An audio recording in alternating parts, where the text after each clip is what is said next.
ibaliktad natin. Ayan. Maglagay lang tayo.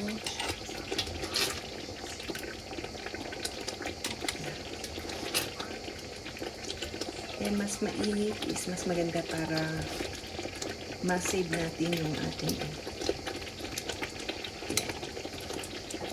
cover natin.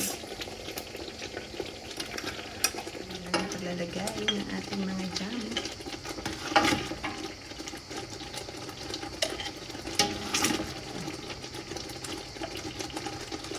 Dahan-dahan lang dahil mainit. Masakit pag tumalsik.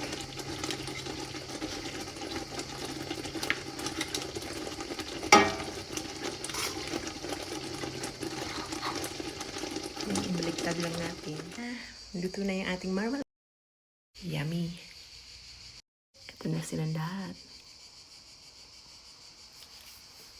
Yan ang ating marmalade.